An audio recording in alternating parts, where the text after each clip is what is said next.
Ake siyabulisa once again. Uphinde wabuya uNtata uMakili. If you remember kakuhle ebekhona kwi-episode yethu edlulileyo. Yabukela kakuhle kakhulu, yenza kakuhle kakhulu ku-TikTok naku-YouTube. But uphinde wabuya ngosiphethe enye topic very interesting. Tata uMakili ubukhe watsiba ngapha kwesi sifihlo sikaTata uGumbi. Mhlawumbe umazi njani Tata uGumbi and also mhlawumbe ibandla lilahlekelwe mhlawumbe ngumuntu onjani? Andibulise nami ke kusasa nje ngibulisa ngegama elihlekayo siyabulisa nakuwe nakubo bonke ke abantu abasiphulaphulayo namhlanje. Tata uTata uGumbi yenye yamadoda amakhulu ebe eyintsikelelo apha eSouth Africa. Ndimazi ixesha elide kakhulu, nangeli xesha ke besihamba apha eKapa kakhulu uTata uSithole emane embiza phaya emyuwe, bendimazi ke kwangaphambi kwelo xesha. Kodwa yena ebengutata wesizwe.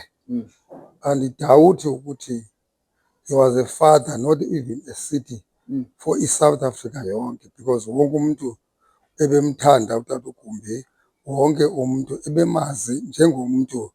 Eyona nto ibinkulu kuye endiyiphawuleyo nangoba besimbeka nje yinto yoba ngumntu ebethanda ukuhlanganisa kakhulu abantu. I-unity yeyona nto ayiphile, akayithethanga njengoba mhlawumbi abantu beyithetha nje kule mihla, kodwa yena uyiphilile.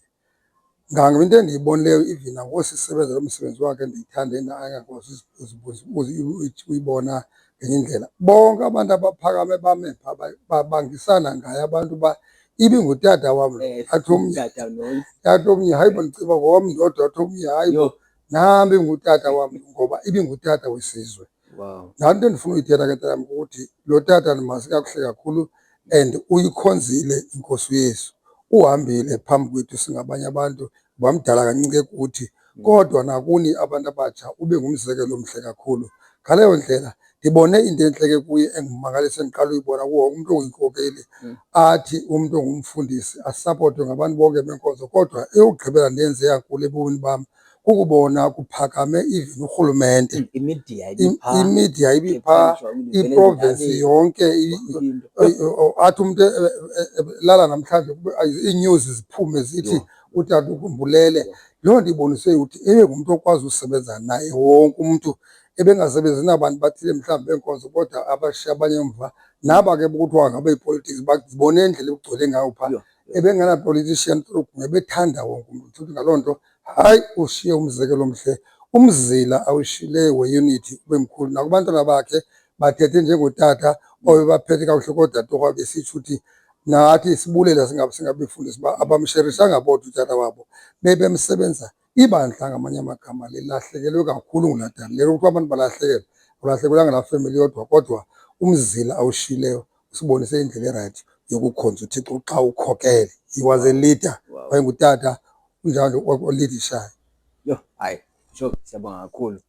Singena ngoku ku-August, singena futhi kwinyanga yabantu abangoomama. Kuba khona ke uxambuliswano oluthile when it comes to indima yabantu abangomama, kodwa ke niyabanika apha kule nyanga bazenzele yonke into yakhona. Mhlawumbi ulihlangene ibandla njengoba ukhokhela uhlangene ibandla, uluvo lwakhe ngendima yoba ngaba umntu ongumama abe khona kwisikhokhelo, omnye ade abe ulida ibandla. Tatam, wabaluleka ke lo mba ndibuza wona and mkhulu kakhulu. I-Great Commission lihlangene ibandla likaThixo, zezi zinto sizikhuthazayo ezo zoba mazenzeke. That is why siwenzile eli khwelo lokuhlanganisa ibandla nge-unity, sikwazi kungabikho bantu bashiyekela ngasemva bethi beneziphiwo bangakwazi ukuziphuhlisa ziphuhle zincede abantu. Thina sibandla elihlangeneyo sihlanganele loo nto kanye into yoba iimini ezifana nezi nezinto ezinjengezi zizakwenziwa ngoomama kule nyanga yabo, sibanika thina ilungelo elipheleleyo lokuba mabawusebenze umsebenzi kaThixo ngokwezipho zabo. Nasi ke isizathu esibangela senze loo nto, asizenzeli ngoba sithanda ukuhlanganisa abantu, kodwa ngase abantu beyibambe ke le ndawo, ulihlangene ibandla uzophuhlisa ulwazi oluphangaleleyo ngokwelizwi likaThixo. ulihlangane ibandla no-Great Commission uhlanganisa amabandla onke uzophuhlisa izakhono zabantu xa basetyenziswa nguThixo. Okwesithathu, uzophuhlisa ukuba ibandla likaThixo lifanele lithini nxa lifika kwezaa ndawo ze-fivefold ministry. Ngobani abantu abafanele babe bayarekhognayizwa libandla kulaa ndawo yencwadi yamaEfeso 4 kulaa vesi ka-11 ithi uThixo wathi emva kokuba bevukile wabapha abanye izipho. Ezo zipho zibhekiselelwe kootata bodwana. Ezo zipho zibhekiselele kumntu wonke yena osebandleni. Ulihlangene ke ulungise ezo ndawo ebekukuthi iBhayibhile yona ndicela ukuthi abantu basive, andithethi ngadoctrine ngoku andizuthetha ngomhlangano othile osuka kuthi, kodwa ndithi iqobo likaThixo uyinike yathini indaba yoomama ebandleni. Ngamanye amagama siyavuya nje uba kukho le nyanga bayinikiweyo bayinikwa ke nangurhulumente into yoba baphuhlise izakhono zabo basebenze. Ndinendawo nje before ndime kancinci ndikunike yona mntatam, khona incwadi ephaya eyathethwa, incwadi endala kule incwadi zikaDavide, kuprofetha umprofethi owayengaziwa njengomprofethi esaziwa njengekhingi. Kodwa into azithethileyo uDavide kule ncwadi yakhe zingumkhombandlela wezinto eziza kwenzeka. Uthi kwenye incwadi yakhe isahluko sesika-68 ndithanda ivesi ka-11 phaa, uthi noba siyifundanga zayifunda, uthi iNkosi uYehova uzawukhupha ilizwi elinamandla. Elo zwi linamandla uthi xa seliphumile uyawuyileka umkhosi omkhulu wentokazi ezizawushumayela iindaba ezilungileyo kuyo yonke ilizwe nendalo.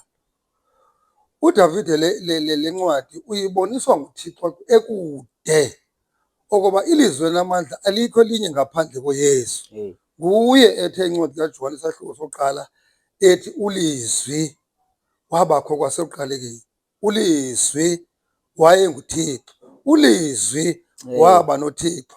Lo lizwi athetha ngaye ke uDavide athi uYehova uThixo uzawukhupha ilizwi elinamandla. Elo zwi xa selifikile akho mntu uyawuphinda anqande mntu, umntu ongutata, umntu ongumama, umntu omtsha uzawushumayela iindaba ezilungileyo ngoba ilizwi elinamandla liyawube lingene emntwini wonke liwunyakazise umhlaba wonke.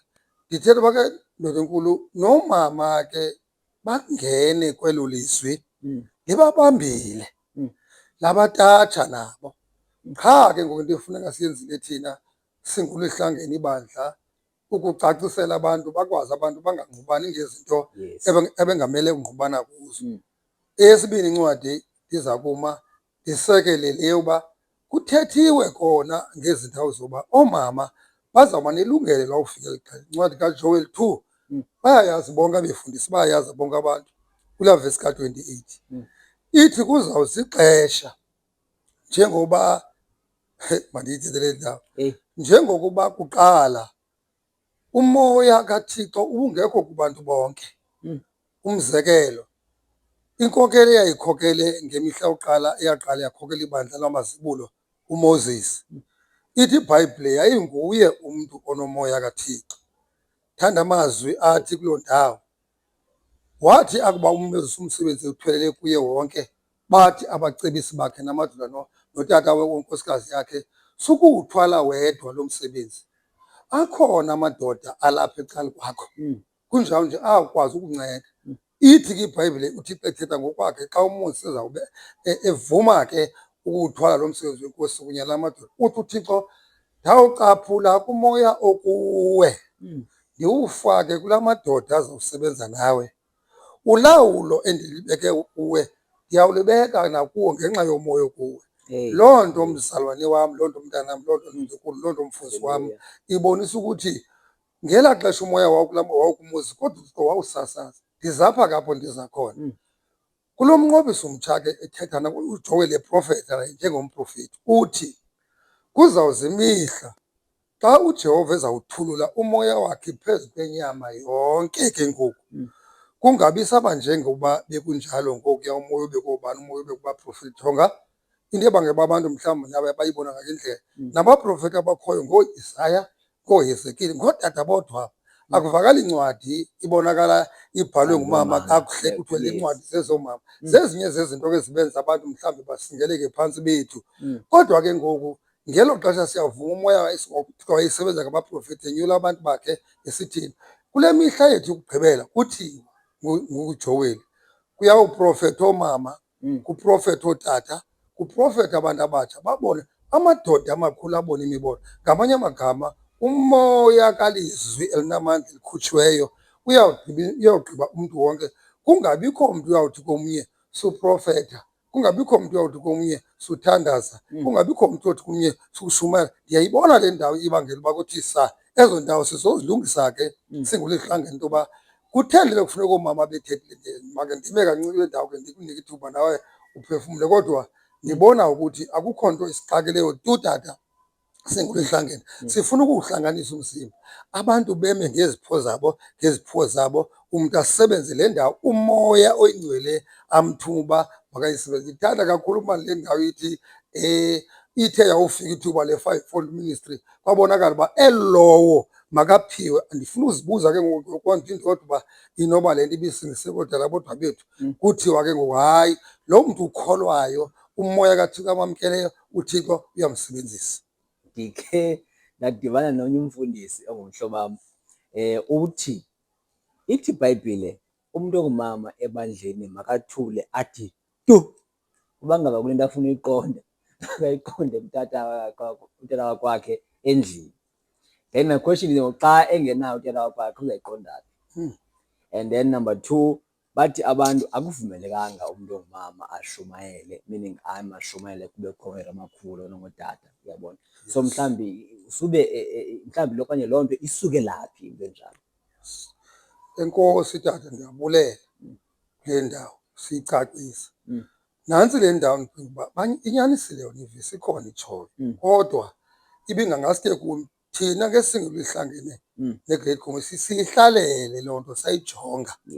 Sathi kuqala phambi uba sifike kuyo make siyinike madoda amakhulu wonke umntu into yoba umntu ongumama zintoni izinto avumeleke azenze ebandleni kaThixo.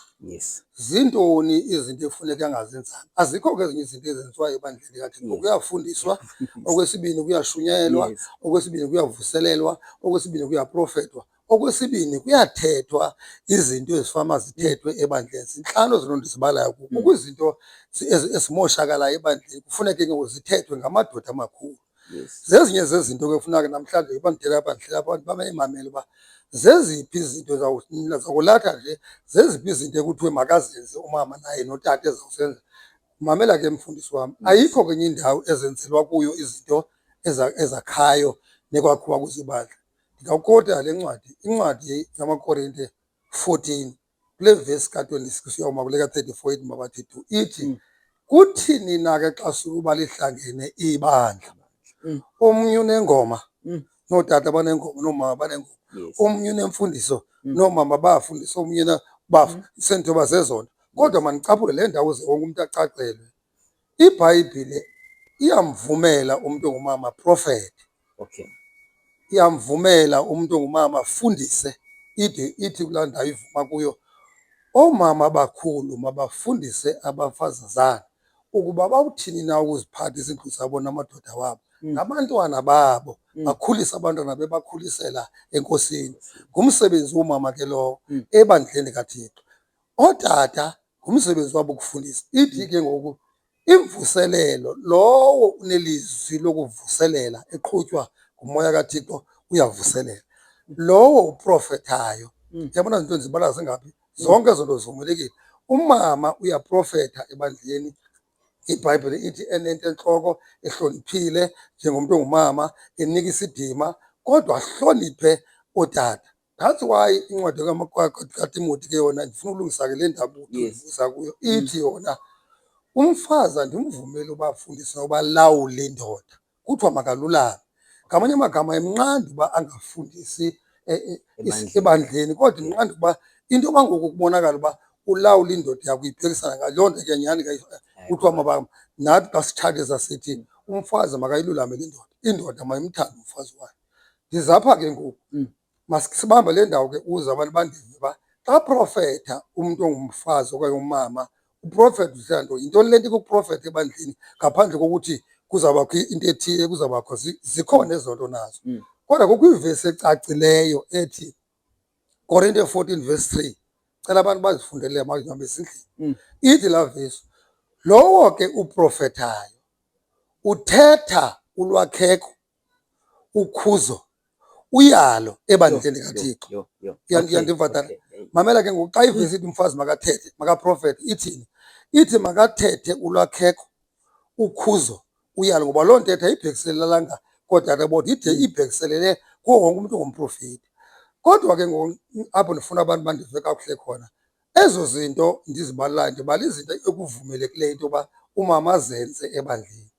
Iyayihamba ke laa vesi ithi nelwimi, noba uthetha ngezilwimi zimbi, umoya xa ukhona kuthi siyazithetha iilwimi. Senzela xa ethetha ngezilwimi umntu ongumama kunothiwa akanawukwazi umbongela amthethise, uthetha esebandleni, ezo lwimi zimngene zimvukele ebandleni zimve. Akanawukwazi umama uyobuza iilwimi ebandleni kutata wekhaya yedwa ebezithetha efikelwe ngumongo uthi uPawulos, ngase kum nonke nibe ndithetha ngeelwimi nonke, kodwa ndibuye kuThixo uba undinike ndithetha ngeelwimi ezintsha, futhi makucalulwe, kunantsikwe, kutyhilwe. Apho ndifuna utsho khona ke iyehla ke laa vesi emva koko, ithethe ke ngoku izinto ekungavumelekanga uba umntu ongumama azenze. One, yile ithi makangakaliki umfazi alawule kabuhlungu indoda, itsho makalulame. Eyesibini, nxa kuthethwa, akuthethwa ngakushunyayelwayo, kuyathethwa ngakushunyayelwayo, kuyathethwa ngakuprofethwayo, kuyathethwa ngakufundiswa, kuyathethwa ngakuthetha ngeelwimi. Kodwa nxa kuthethwa izinto ezizawuthethwa libandla mani, nale ndifuna ndicela uyicakisa ngale vesi mntanam kuqala ukuze abantu bandive. Ebandleni kaThixo ziba khona into ezihlayo, njengalaa ncwadi ka-15, awundinqinela amadoda amakhulu afundisa phala. Ithi iBhayibhile kwabakho ingxubakaxaka phakathi koPawulos nabazalwane abakholwayo abangabakwaIsrayeli, besithi iintlanga zimele uba zaluswe. Uze undive ke apho ndiya khona. Kuloo vesi ke ityhila ukuthi bathe nxa behambile ke beshumayela, kwakho imbambano phakathi koPawulos nabantu, kwathiwa le ndawo makunyukwe kubhekwe eJerusalem. Mamela ke, ayiyukushunyayelwa eJerusalem, ayiyuvuselelwa, ayiyuprofethwa, kodwa iyothethwa ngamadoda amakhulu uba le ngxubakaxaka ilungiswe. Ndive kule ndawo kuyothethwa kule gema, akuyiyo eJerusalem ngoyawuvuselela noyawuthetha ngezilwimi noyawuthini, akuyiyo lalo, kuyolelwa, uyothethwa. Yile ndawo ke ivesi ithi abafazi benu akuvumelekanga uba bathethe ebandleni, kuthiwa mabalulame. Noba kukho into abangayiqondiyo xa bekuthethwa, ngokokwethu ke singulihlangene sibona njalo thina, xa bekuthethwa loo nto ibithethwa ebandleni, uba bayiqondanga into mabayoyibuza ekhaya.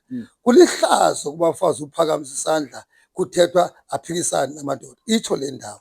Nantsi into uba banditsho ke, xa uya kulaa vesi ke ngoku ka-15 apha bekuthethwa khona, bathe bawufika amadoda amakhulu noPawulos bazibeka indawo ebebexinge kuzo. Ithi iBhayibhile waphakama uPetros wathi, madoda, akulungile uba sibeke umthwalo enzima phambi kwabafundi esingenawutyala nathi. Wolula uPetros, wayolula indlela abayiqhutywe ngayo le nto. Wathi mabangabekelwa nto abantu, mabangoluswa uba bezintlanga, kuba le nto ayikho mthethweni, ibisemthethweni kaThixo kudala, kodwa ngoku umntu okholwayo unako ungena enkonzweni engalukwanga. Ithi iBhayibhile yam laa ndawo, waphakama uJames wamngqinela uPetros, wathi ndiyamngqinela lo kaYona, nene izibhalo mazithi mazithi. Yathethwa le nto yaqukunjelwa, ithethwa ngamadoda amakhulu nabapostile, ithethwa ebandleni likaThixo, kodwa asivanga mntu ongumama uthi yima ndiyaphazama noko le ndawo. Apho ndiza khona ke tata, ndizama uthi ezo zinto zicwangcisiwe eBhayibhile. Xa kuthethwa izinto zebandla zithethwa ngamadoda amakhulu, makwenziwe ngolu hlobo.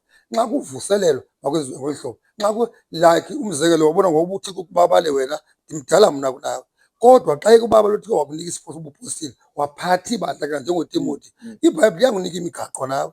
Ithi noba ndiphazamile, indoda enkulu sukuyithethisa. Yabona kuya kuthethwa ebandleni, ayithi uzundivuselela, ithi sukuyithethisa kabukhali, yiyale indoda enkulu njengoyihlo itsho kum ke ngoku. Uyabona ngoku awuzuthi ngomoshile ubume ngemvuselo phambi kwabo. Into ufuna uthethe ngoku, funeka sihlale phantsi uthethe nam ndikubonise ngendlela erayithi, undibonise ngendlela. Ithi ke loo nto kuyathethwa ebandleni. Nawe ngemini imini uzawuvusela awuzuthi bathetha nathi sikabukhali suthi uzawuvusela ngale ndlela umonci wathi vusela ngayo. Kodwa nxa kufuneka kuthethwe, into endifuna uyisa kuyo ndizama uthi kukho izinto ebandleni ezithethwayo ezicakathekisekileyo, ezinye zifune ke ngoku amadoda amakhulu ebandla azulule, ngakumbi eziyimfundiso ezawuthathiswa elizweni lonke. Ifuna amadoda amakhulu ayihlale njengale nto lephathi ibizwa ngoPetros. Bathi ithi iBhayibhile kulaa ndawo, bathi bawugqiba uthetha uJames noPetros bangqina abapostile bavuma bonke, kwabhalwa incwadi ezawuthunyelwa kumhlaba wonke izochaphazela nakuthi. Kuthiwa kabe kungafuneki isiphithiphithi kabe, kufuneka ibekwe kakuhle. Ndizama uthi tatam, make ndime nakule ndawo ndithi sizawuchaza ke thina uba sibheka phi noomama kwezinye izinto, kwezi programs zapha. Kodwa kule ndawo ubuyibuza ngoku ndinqina kuhle ukuthi akukho rongo, ivesi itsho njalo, kodwa ibanqanda kwesiphi isigaba, ibavumela kweziphi izinto. This is very important. Umntu xa ekulaa vesi ajonge uba umama yena njengomntu okholwayo unikwe ntoni kweli bandla. Nazi ke izinto azinikwe umama azenze, nantsi mhlawumbi indawo ekungavumelekanga kuyo ayenze. Kum ke loo nto kusingulwe ihlangene no-Great Commission siyibone kulula into yoba xa sihlale phantsi nathi singootata kwiinto esizinikiweyo ekuthiwa tata suciba kule ndawo. Indoda mayimondle umfazi wayo, indoda mayimthande unkosikazi wayo, indoda yimithetho eza kumde. Dada ke ngoku ayithethi ngamama, ithetha ngama. Ndiyindoda esebangena ekhonza uThixo. Zintoni endifana kulezo? Ithethi kwenye indawo, musani ukubacaphukisa abantwana benu. Itsho uthetha nathi, ayithethi ithetha nathi straight ngoba singabantu abadala. Neza abantwana kuthiwa abantwana balulamile nabazali. Uyabona into xa iza kuwe tata imamelele. Kule game ngoku ithetha nam, kule game ithetha nabantu abatsha, kule game ithetha noomama jikelele. Ithethi laa vesi lihlazo kumama uba athethe kuthethwa ubona athi upolose. Uba ndifuna undiva kwezi ndawo, yazini uba into ndizibhalayo ziyimithetho yenkosi. Ingaba umongcwele ufike kuni nodwa na? Awufikanga nakum njengandithetha into ezingezo zam. Ngamanye amagama ndithetha ukuthi ibandla line-alignment elihamba kuyo. Ngoku singulihlangene sifuna ukwa-alayina ibandla lihambe kwimigaqo, ingabi into ephuma kulowo enye iphuma. Asizukwazi uba yi-unity sibe banye nxa kuzawubonakala uba umntu uthetha ngolo ndlela abona ngayo. We need into yoba sonke silulamele ukutsho kukaThixo. Bishop, uyayibeka le nto kakuhle, iyacaca. Nazi iikhweshini zimbini endirhalela uba undincede kuzo nanjengomntu okudala ukholwa nangumntu omdala kuthiwa inyani ibuza kwaphambili. Ingaba umntu ongumama uvumelekile okanye iyakwazi into yoba ngaba let's say ebekhonza kule cawe then uthi uThixo ngoku mandiyoqala enye icawe kwenye indawo? Okwesibini, uvumelekile umntu ongumama uba abeke izandla phezu kwabantu? Tatam, mkhulu lo mbuzo ndibuza and mhle. Ndicela ukuwuqala ngale ndlela kuwe ithi izinto besenditshilo ndathi into ezingavumelekanga kumama ziyamenshinwa. Kuthiwe le umama angayenzi, le utata ayenze. Xa kungathethwa nganto ngayo, asikwazi ukumvalela umntu enomoya kaThixo elawulwa nguThixo. Solange sivumelele uba uThixo nguye uyalilawula ibandla. Qha into esiyigadileyo nje belawulwa nguMoya Oyingcwele, naye amkela umoya, naye efundiswa ngala mazwi kaYesu athi ndinishiya nomthetheleli uMoya Oyingcwele. Umama unawo uMoya Oyingcwele ebekhokela ibandla notata elapha, balawulwa bobabini nguMoya Oyingcwele. Kodwa ke ngobobabini baneento abazigadileyo nesizigadileyo nathi silibandla yoba le into ke noko ayivumelekanga kumama. Akukho ndawo endithetha inyani kuKrestu endiyifundileyo ethi umama akanawulungela enze into eyenziwe ngutata ahambe ayokukhokela ibandla kwindawo bekhokela kuyo kuba ndibone umama. Ndizamkowuta uba ngubani. Ngamanye amagama iphendule into yakho mfutshane, andiboni ndawo emalelayo tata umama ukuba angayenzi loo nto xa amadoda abantu abangootata bekwazi uba athi la ufika ithuba loba abalwe nguThixo athi aye kwinkokeli yakhe. Andithethe ke kubaqheka, ndithethi ngabaqheki, ndithetha ngomntu othi tata ndirilise ngoku. Ndizibona ndiyoqala umsebenzi kaThixo wande. Utata ke naye uyawuxelisa uTimothi athi hamba nyana wam, isipho esikuwe uThixo makasikhwezele uhambe uyokwandisa umsebenzi walo, wandisa i-kingdom kaBawo. This is a kingdom kaBawo, ayonto yecawe ethile le. Nomama ke andiboni esalelwa indawo, kodwa nditsho uba ikhona mhlawumbi iphosile, but andiyibonanga indawo eyalathayo uba umama angayenzi le nto. Unoyenza ngakumbi ke tatam nxabe umama besebenza notata, utata mhlawumbi ekhona, andithethi ke andithi xa ngekhoyo unongayenzi. Utata ebesebenza nomama uyayazi inkonzo usuka nokuhlala, uyazazi into ezifuna ukuthi kufundisiwe ngutata, wambonisa. Ngokuzawumela ntoni ke ngenxa ingasekho utata okanye angakwazi ukwenza le nto yenziwa ngootata xa umoya oyingcwele esithi makenze into ethile phaa? Kum mna tata andiyibonanga nale ndawo ke ibuza yesandla, andiva into endiyivayo kuthiwa abantu abakholwayo, nantsi imiqondiso eyalandela abakholwayo, bayawubeka izandla phezu kwemilwelwe iphile. Abantu abakholwayo, ukuba ke abantu oomama bayakholwa, kum andiboni bantu bavalele ngoba le nto ayinasipho sabo, ayinajenda. Ithi nje uba umntu ukholiwe, uYesu unyana kaThixo wasinika elo gunya. Ndininika igunya phezu koonomathuthwane. Abantu abakholwayo bawunyathela iinyoka zingabenzakali, noomama bawuzinyathela iinyoka zingabenzakalisi ukuba nabo bayakholwa ukuba le nto ayingajenda, ayingacawe, kodwa inomntu okholwayo. Once umntu akholwe kuYesu, onke amandla uthi ndinikwe mna igunya ngoku, amandla ebendinawo ndiwanika nina, ndinishiya negama. Into endizawunanibiza izinto ndithetha ke tata mna ndidibanisa wonke umntu okholwayo osebandleni. Unerayithi epheleyo umama, akanawugulelwa ngabantwana, enamandla kaMoya Oyingcwele, ekwazi uba aphakamise isandla umntana aphile, afelwe ngumntana utata xa engekhoyo, ulinde utata osemsebenzini. Ngegama likaYesu uzawuyiphakamisa umama, umntana aphakame, kuba naye uyakholwa. Ezi zinto zenziwa ngegunya lokukholwa, azenziwa ngaprogramu yacawa, azenziwa ngaprogramu yolihlangene yoobani, kodwa le nto isekumntwini okholwayo. Masiyiqole ngelitshi le topic Bishop, uba badla ngothi abantu, ndiyadla ke ngokuva ndive bathi abantu, yho ayilihlazo uba umntu ongumama abeke isandla phezu kwexhego elidala lide liyokuwa. Heyi tata, andiyazi ke leyo andiyazi ke ndingayiphendula kanjani, kodwa into endiyithethayo ithi xa umntu ekhona, ube bisitsho incwadi mhlawumbi ithi oomama, into endiyivileyo malunga nomthetho wesandla ithi nje iBhayibhile, ungangxami Timothi ubeke isandla phezu kwabanye. Ngamanye amagama mayenziwe le nto nge-order ethile, awutsibeli nje bonke abantu. Senzela nakumama, noko mna ndodwa andinawufa mna inkosikazi yam ilapha ecawe kwam, ndiyazi uba inamandla kaThixo, igcwele ithe ngamandla, ibeka abantu izandla baphile noba ngabantwana. Ndingabukela nasemntaneni wam mhlawumbi ambeke isandla umntu olungileyo, oku umntana aphile. Uba nje uzawuphila nam ndingakhoba ndithi, nkosikazi uba ndizawuphila mfazi wam, athi naye ngegama likaYesu ndiphakame ndime ngeenyawo.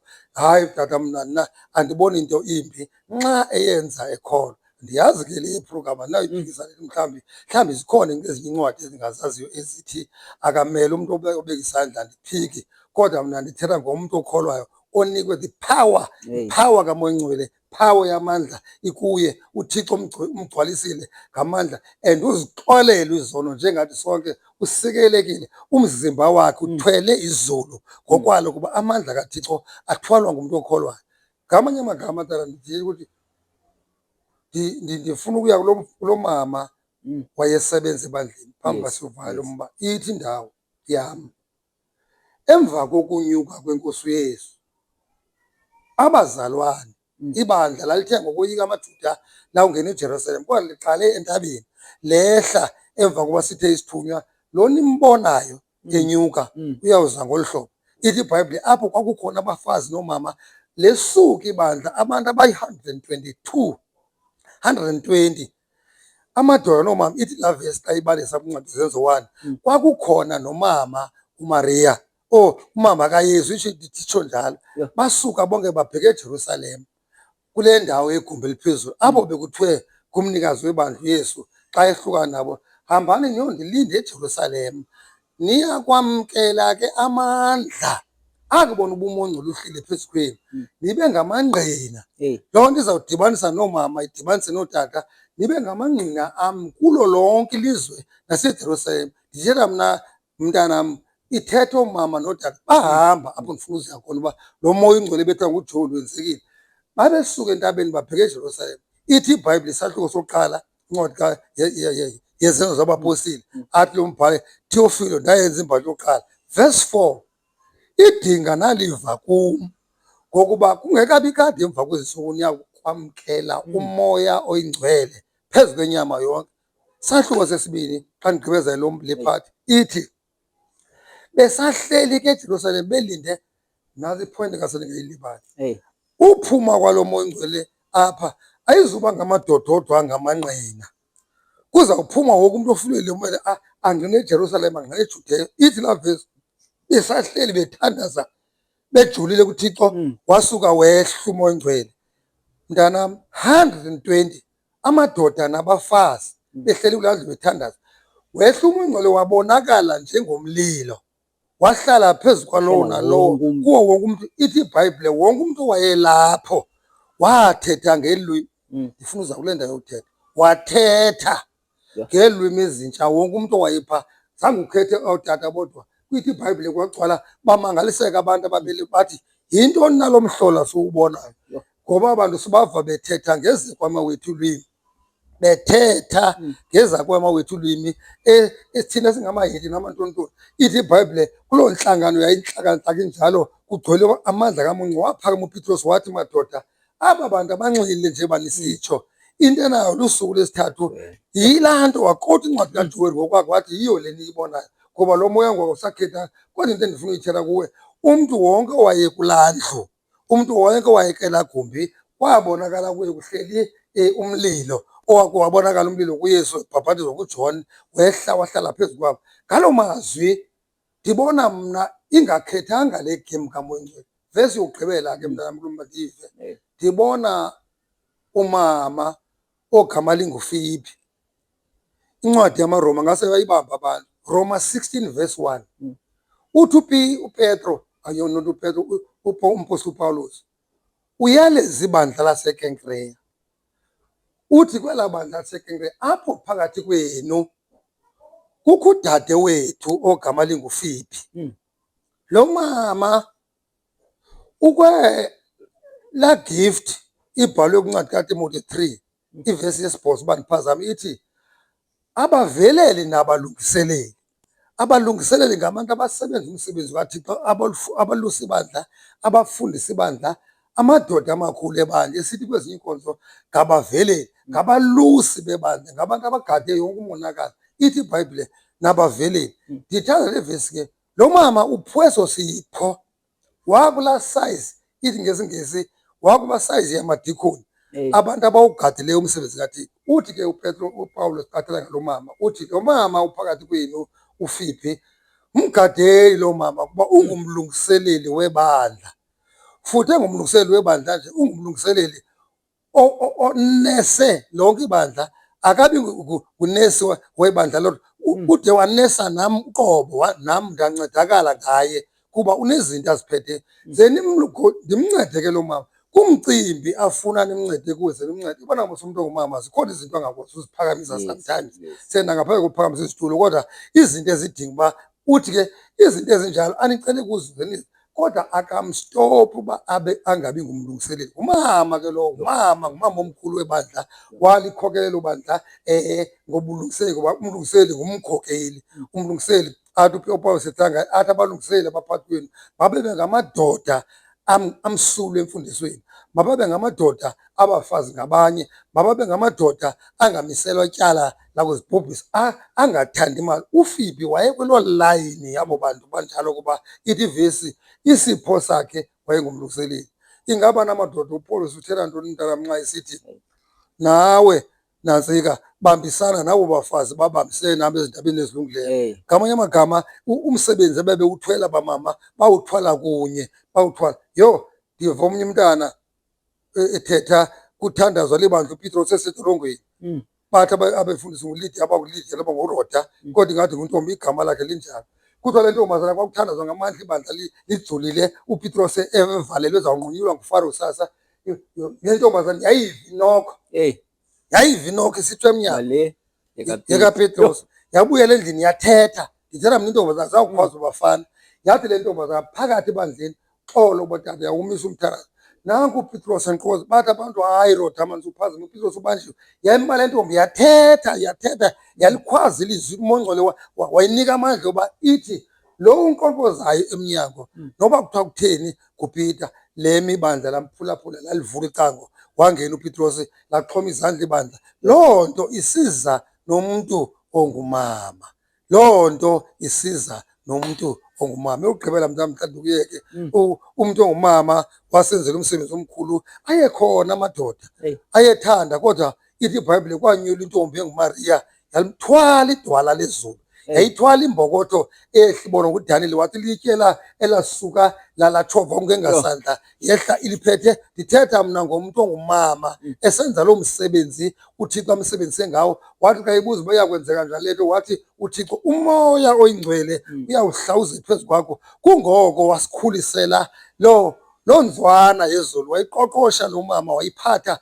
ithi xa ithetha athi zenimamele kule ndawo, zenimve xa ithe. Sendithetha uba amandla wokusetyenziswa sohlukene ngegift ebengenawubekwa yindoda kakade, kodwa wayebekwa kwisibeleko uthi abone ngaso. Ngamanye amagama zama uthi banawo umsebenzi omkhulu abanowenza ebandleni. Njeba ke ngosingena kule nyanga xa ndigqibezela, sifuna ke oomama singule hlangene bavuselela ngezo ndawo. Bakhona oomama abangabifundisi, abanezibabalo abafundisayo emabandleni, oomama abazimeleyo, oomama andivali ukuthi mabangabi nazo iintlangano zoomama. Ababe nazo tata, kuthethwe nootata, siba nazo iintlangano zethu nathi kunye nee-sons, daughters and sons. Singootata siba nazo ezo ntlangano, sithethe noonyana bethu, sithethe singootata. Noomama ngapha ke bayazenza ezo ntlangano, kodwa ndithi nxa bezimele oomama beshiywe ngootata babo, ngelinye ixesha ndike ndibe oomama abaninzi bezela kuni apha besithi, heyi tata, sithini apha? Ndithini ukuba utata wakwam undishiyile? Nguye ke ngongumama yedwa ishiyeke neli bandla, akakwazi ke ngumama ukuma. Anditsho uba akanawucela omnye utata mhlawumbi bammisele ebandleni, but umama ulazi eli bandla ukusuka nokuhlala ebelifundiswe ngutata, elikhokela, uyalazi. Unelungelo ukuthi hayi kwindawo afathi hayi kuyo, ngoba lo mama uthwele naye umphongole wetyenga. La mazwi makethi ime mntanam, ethe kakhulu. Lo mbuzo Bishop ndiyawubuza vela ngoku. Umuntu ongumama uyakwazi uyinxityisa ikhola? Kanti mhlophe uyakwazi uyinxityisa ikhola? Sendisitsho tata, ndiphinda ke ngokwesibini. Izinto ekungatshiwongo uba mazingenziwa ngumama zolathwe, asikwazi ukuzolatha kuye, simcalule. Abefundisi njengoba benxiba iingubo, benxiba iikhola besithini, loo nto ubumama nayo ubabalwe ukubafundise njengoba ivesi ibisetshile. Akanandlela yoba kuthiwe kuye akanawunxiba khola ngoba kaloku yena ungumama, ngoba kaloku sisibabalo. Nabefundisi bayibona iyinto efanelekileyo le nto uba umama utata anxibe, abonakale ungumfundisi, afake izimbatho. Akakwazi umama ukwalelwa kuba isibabalo somama kuba sesikamoya, ziyalingana isibabalo, kho sikhulu kunesinye. Into ekhoyo nje sishiyana ngamandla. Yile nto uPawulos athi umama ngumlungiseleli, ulingana namadoda kulaa ndawo, ngoba amadoda ngabalungiseleli, naye ngumlungiseleli weli bandla laseKenkereya. Kodwa ke ngoku kukho iinto ezimshiyayo mhlawumbi emandleni athile, makancedwe. Hayi ukuthi akanawunxityiswa yena ikhola kube ngumama kanjani, ungumfundisi nje. Uba le khola izawumenza ahlonitshwe utata, nomama mayimenze ahlonitshwe, akwazi ukunikwa ilungelo lakhe lobufundisi, avuleleke kwiindawo evula kuzo ikhona. Babanesikhalo kwenye indawo bathi nibanika only xa ingu-August oomama, nithethe kakuhle ngoomama xa ingu-August. Once kudlule u-August, September, ndisathetha loo nto, nawuphi niyothetha ngomama kakuhle kunyaka ozayo ngo-August.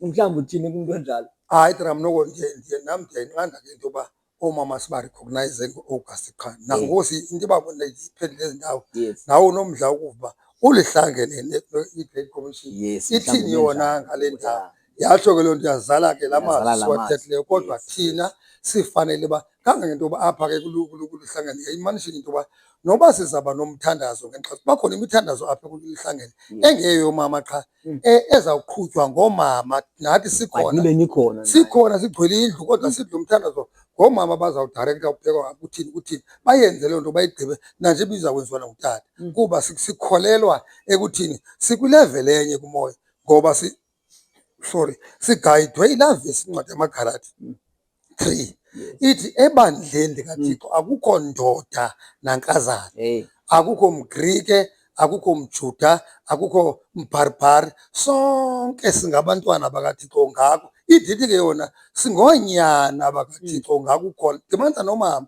ayikhathali yona ivesi, iyakwazi ukuthi umama ngoba ngumama enxibe ilokhwe ngokwantu, kodwa ithi ngunyana kaThixo, ngoba ithatha ubunyani obukuye ibenze silibale ngomphandle nabhoti kodwa imjongise. Yile nto ndithi ke tatam sirongo nyhani nxa sizawuthetha ngomcimbi woomama sibanake ngele nyanga kaAgasti kuphela, kodwa oomama masibathathe kulaa ndawo ithi sikwileveli enye kuba singoonyana bakaThixo. Uthi uGalati akukho ndoda, ndithetha uba bekho amadoda, nanga amadoda akhona, kodwa ithetha nxa siphethe umcimbi wokukholwa, siphethe umcimbi wasezulwini, kangangoba wathi uYesu ngokwakhe wathi phaya ekhayeni xa bathi abantu xa sekuvukwa iyawuba ngokobani lo mfazi, wathi uYesu ezulwini akuzekwa, akwendiwa, bonke bangangezithunywa zezulu.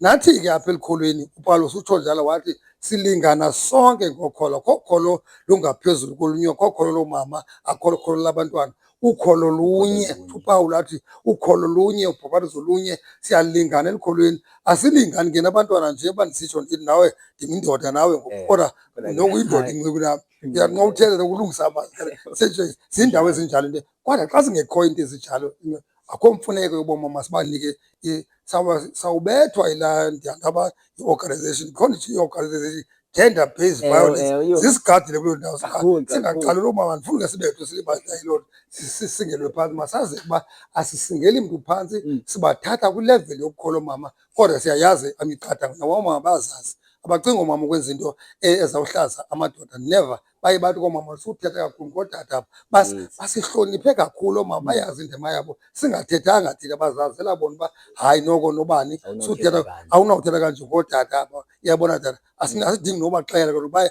bakuyo ivesi ithetha nabo nje sebekuyo, nabo bayazazi. Tata, wena sewungowalapha, we can call you at any given time. Xa siyivala ndifuna uthethe nabantu abatshatileyo, abatsha nasekudala betshatile, kuba ke kudala utshatile wena. Ubuyaqaphela ngoku izinga le-divorce lithande unyuka kakhulu, nezinga lemitshato lithande unyuka, but liya lingana ne-divorce, siyangena siyaphuma, siyangena siyaphuma, siyangena siyaphuma. But xa ndijonga when I go back to nina yonke le generation yenu, benihlale emtshatweni, nihlale emtshatweni, like nyhani laa vesi ithi nakohlelwa ukufa kuni ibisenzeka. Kuthi asiyifumane tu, siyatshata ngeemali ezidurayo ngeentoni, but after 3 years umtshato uphelile, uyabona. So mhlawumbi singathi ibangelwa yintoni, but uzama uthetha mhlawumbi uba inomhlawumbi siyibhudaphi, nina benichanaphi, then singathetha ntoni phaa kuni sidibanisa apha kwimitshato yethu. Oh, mntanam, inkulu ke leyo uyithethayo, futhi bubomi bethu. Isiseko somtshato sisuka kuThixo, kodwa ngenxa yezimo esikuzo ngoku, umtshato uyinto enganqwenelekiyo. Bade bathi abanye abantu noba ndihanga emtshatweni kulungile, endaweni uba ndiyoba kwelaa ngxaki ndiyibonayo ihleli ubani. Ayiwugcini umtshato into yokungalulamelani komyeni nomtshakazi. Kulu laa nto tata ithi umyeni nomtshakazi, umoya nomyeni. Umtshato ngumzekelo kaThixo nebandla. Mandiyithethe nje kulaa point ifutshane. Ibandla xa lingamlulameliyo umyeni onguYesu, uyaqhawuka umtshato. Nomyeni xa engenaliphatha kakuhle ibandla, uyaqhawuka umtshato. Ndiza ke ngoku kuthi, kuni nakuthi, nathi sifane ukululamelana ukuze izinto zethu zikwazi uhamba. Thina singabantu abadala singayitsho iphelele, mntanam, into ecebisa elithi yintoni esigcinileyo thina usuka ukuba satshata. Yabona ngoku ndihleli apha ndithetha ndina-43 years ndisemtshatweni. Andithethi ndithetha umtshato, ndithetha ukuzalwa, ndithetha iminyaka nditshatile nonkosikazi wam emnye, uThixo andixeke into kuloo nto. Kodwa into esigcinileyo kukumamelana, mntanam. Ndithi nxa ndithetha andimele. Ukandihlekisa athi umntu xa eshushu funeka uthi kuye ukhona umntu wesithathu lapha. Nami ke nditsho kuye ndithi noba ndithi kukho umntu okhoyo. Asithethi ke noomama sithetha ngomntu ongena emnyango, sithetha ngalo mntu usidibanisileyo. Usigcinile loo mntu emtshatweni wethu, sihloniphe yena. Noba sesifuna uxabana kakhulu sithi heyi, kodwa ndixabana kakhulu kangaka, kukho umntu ngoba ngosihlelo sobabini apha andinakuxabana nawe kakhulu, ngoba ndiyaqonda kumntu wesithathu. Ya, ngoku sina sigcinwe loo nto kuliwayo wethu umtshato ude namhlanje uba nam andiboni ngendlela abona ngayo ndiye ndihle ndiyazi uba hayi noko makangade ndihlazeke kolu ndwendwe sinalo salamkela igama lalo kuthiwa ngumoya oyingcwele liphakathi kwethu. Umtshato ugcinwe sithi ebusuku nasemini sihlele kuloo mntu. Ngoku ke ngoku thina bantu batsha ke izinto sizithatha ngokwale ndlela yobutsha bethu sibe shushu. Uphendule omnye umama wesiXhosa wathi ecebisa umntana wathi umyeni nxa isilwa thatha olu khozo lombona ulifaka phantsi kolwimi sobo kunjalo uzamchana uzamgqiba. Lo makoti xa amane efake olaa khozo lo mama uyayazi uba uthi kuyethula suthetha kakhulu kangaka. Athethe athi tshwa ikhazi lobo athule mntana mjonga athi tyhini liyasebenza eli khozo lombona ufuna athule. ufuna athule. Ngawathuleyo uyehla umsindo kuliwa ngoba ilizwi kalithi intetho edubulayo ivusa umsindo. Ngoku nxa nidubule nababini nisenje kuvuka umsindo. Ngamanye amagama ke ndithi kubantu abatshatileyo kule nyanga yoomama izikhukukazi ezigcinwe nguThixo emtshatweni maziqhubeke. Nabantu abatsha abasezawuqhubeka ndiyali gama lithi umtshato silingo ungazufuna ubheka umtshato. Umtshato kukukhulisa ii-families. Qhamani nande niwuzalise umhlaba lilizwi likaThixo elo. Kodwa into engafuneki emtshatweni zezinto ndizithethayo athi omnye ethetha omnye angamlolameli omnye, omnye amgxeke omnye, omnye amjonge omnye athini. Ezo nto ziwakho umtshato. Kodwa kule nyanga yoomama ke noba uthi ke wena nyana mosowunqandile masingayithi lo mtshato mawungagcinwa ile nyanga kule nyanga sowuchitheke le mitshato mayibe ngu-forever. Kodwa iimfundiso zoomama bekungakaseki zifike ke nakwezo ndawo zemitshato, zifike nakwiindawo zokukhuthaza abantu abatsha mababheke emtshatweni. Anditsho mna into yoba makancekelele umntu ephathwe kakubi emtshatweni, hayi asitsho singabefundisa azange sigcinwe kuncekelela. Sibethwa oomama babebethwa ke mhlawumbi bona ngenxa ungazi ke bancekelele banceke kuthiwe kunzima emtshatweni. Ncekelela mntanam, sincekelelise bantu. Siyabakhulula abantu xa umntu obetha omnye umntu kule mihla yethu nantsi i-post nantsi i-police station. Akho mntu elungelo obetha omnye umntu ambethe kuba ndamlobola. Akho mntu ubhatala mntu tata soze umlobole umntu soze. Nezaa nkomo zintathu zine okanye ziyi-12 zibiziweyo zezoba nje uhloniphe elaa khaya ukwazi umhlonipha. Asiyolobola yalo mntu lo mntu usuka kude ukhulisiwe wanabazali wafundiswa. Wena uthathe ngomntu wombhatha ngeenkomo eziyi-22 uqhayise ngazo umane emkankatha umbethe. Stop ubetha abantu emtshatweni. Ayiloo nto ayibagcini abantu emtshatweni. Imitshato yenu ke ikhawuleze iqhekeke nje ukhawuleze ubuzibone uba wena ungubani bani kunjani nje kwaze kwasacema unento yonke. Akufuneki mntu uthi ndim okondlane. Uba umyeni akasebenzi umthandazise umzamele afumane umsebenzi mabahlale. Noba ngumama ongasebenziyo utata uyasebenza ayisosiqashala somntu into yoba makaphathwe kakubi ngoba ndiyakondla. Awumondli umntu emtshatweni, nawe awumondli unkosikazi wakho qha nikhulisa abantwana be ngoba igama elichitha imitshato ekhoyo ndiyakondla.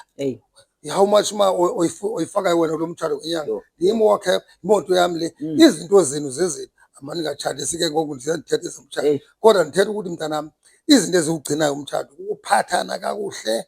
Uba ningabantu abakhonzayo nihlale ezwini likaThixo. Uba ningabantu ke mhlawumbi abazanayo kodwa nani benithandene nje. Ndake ndathi ngekomnye umtshato ndithatha ndisithi mntanam njengoba ke ngoku uzawutshata ukuba kuzumfuna lo nkosikazi wakho ulupha ndiyatsho nangoku phambi kwaba bantu. Umntu ofuna umntu ongoluphaliyo uzawuhlala emhle kwelaa hlobo makabheke kwa-okay. Bakhona oonodoli phaa awuthanga ngiyawuhlale nje unodoli uba wayethe izandla iyawude ube ngunaphakade olule ezo zandla. Ngoba kodwa lo umtshatileyo ubumthathe nefigi entle izawuye ithi ngoba umonwabisile iyikhula phela nezofika wawusamfuni ngokubona abanye abantu suyenza loo nto. Mthathe umntu nawe nje ngutata beningenandeva umntandathi yini emtshatweni andimhle ngonyani kodwa ndibona ngoku-brown ngondiyelo ndirhwexu. Ayithi ke loo andingonodoli kaloku andizunguluphali kodwa loo nto ayichithi mtshatweni. Ngala mazwi mntanam ndithi into egcina umtshato abayibamba abantu kokuphathana kakuhle nihloniphane omnye amhloniphe omnye ayazi uba esi sithandwa seyisandla ndisithandile mini ndisibona mhlawumbi esikolweni mhlawumbi ndisibona thina ke sasibabona ecaleni kwamanzi xa ukukha amanzi umbuka le ntombazana ikhuthele uyithandeke. Ngala mazwi ndithi inkosi ke mayibasikelele ke abantu abazawungena kule nyanga oomama bayibambe kodwa uthe wena uqhela ukuthetha mabagqithe nayo into abazenze kule nyanga mazihambe ziye kunyango zabo. Akafika ukuthi u-August next year ibanjiwe indaba kaNkulunkulu. Ngelo mazwi ndithi egameni lenkosi ke amen.